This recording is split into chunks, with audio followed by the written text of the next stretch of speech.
but the life is a lot more expensive because now my flat is £100 more a month. Yeah, rent. We've got a housing story for you later on as well.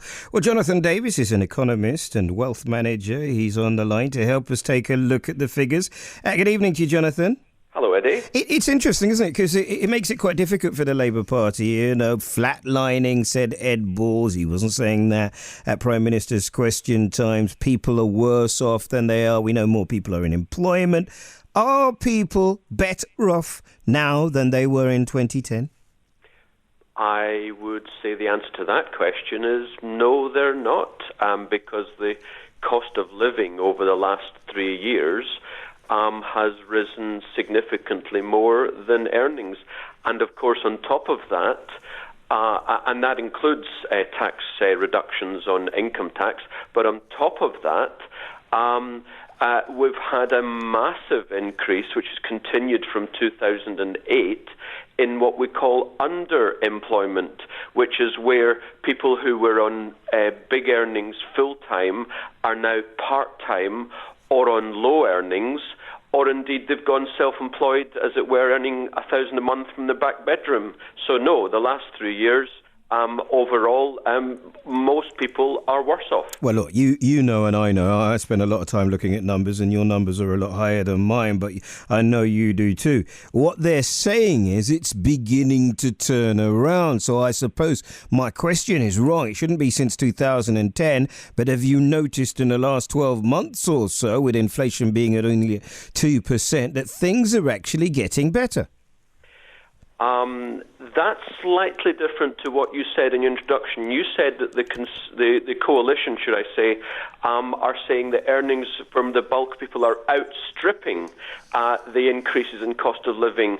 The answer to the question is, of course, lies damn lies statistics, but essentially they're probably about right. That yes, there has been in the last year an ever so slight increase in earnings above the cost of living, but we're talking about minuscule differences.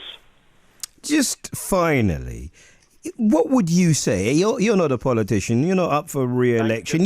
You give me a full and proper analysis of what has happened since 2010.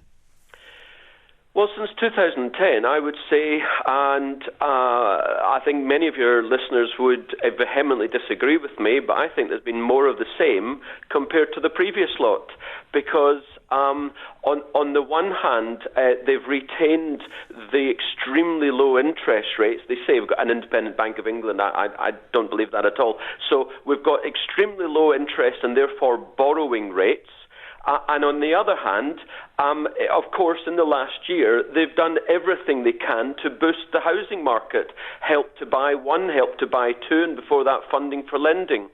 Also, the government is borrowing vast amounts of money, £110 billion this year, to pretend that all is well. Well, you know, the Chancellor, the Governor of the Bank of England, they say the recovery is locked in.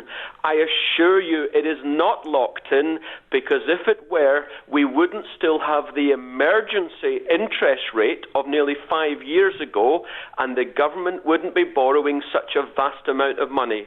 This is not the green shoots. This is a government preparing, as all politicians do, a government preparing for the next elections. We've got the Euro elections this year, we've got the general election next year, and they're pumping up in order to win votes, and that's what politicians do. The big picture, Eddie, and your listeners need to get this. Every so often there is a global economic shock. The last one was 2008. There's going to be another one, and I forecast, for what it's worth, it's going to be in the next 2 or so years, because let's face it, that will be 7 or 8 years after the last one. Thank you so much. Something to look forward to then, Jonathan. Thank you very much. Jonathan Davis, economist and wealth manager. That's his analysis. I'd like to get yours. Amateur economist. We all are that, aren't we? But just tell me how you are doing personally. Also with us is James Bloodworth. He's editor of the blog Left Foot Forward. Evening to you, James. Good evening. You see, I'm thinking that the Labour Party are in quite a difficult position, because even if you accept what Jonathan is saying, that the coalition, that the Conservatives are positioning themselves for the election in 2015, the strongest argument that the Labour Party had is now being taken away from them. Yes, at some point the economy started to grow again, and at some point people's living standards are going to again catch up and hopefully overtake the rate of inflation. What's strange, though, is that the coalition has come out with this claim today because wages haven't actually overtaken inflation as yet. They're likely to in the next year or the next 2 years, but they haven't yet. And it relies on something of a sleight of hand, these figures the coalition have come out with today. The ONS, the Office for National Statistics, recently found total pay was just 0.9% growth compared to 2% inflation. So you can see it's almost half the rate of inflation. What they've done today is they've taken statistics and they've excluded mortgage repayments from the statistics. They've excluded welfare benefit changes and welfare cuts, and they've also excluded self-employed people, which make up 14% of the workforce. So you're getting a very selective picture of wages and wage growth. So do you agree with Jonathan that we will be seeing doom and gloom in the next 2 or 3 years, no matter who is in government?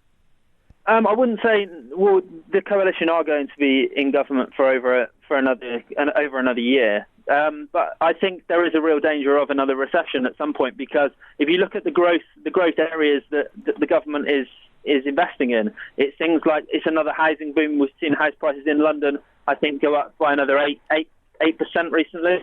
And you're also seeing this consumer credit fueled by consumer credit again. So people are shopping again, but it's going on credit cards, it's going on debt. It's not necessarily on the back of higher living standards, higher wages. So there is this real danger.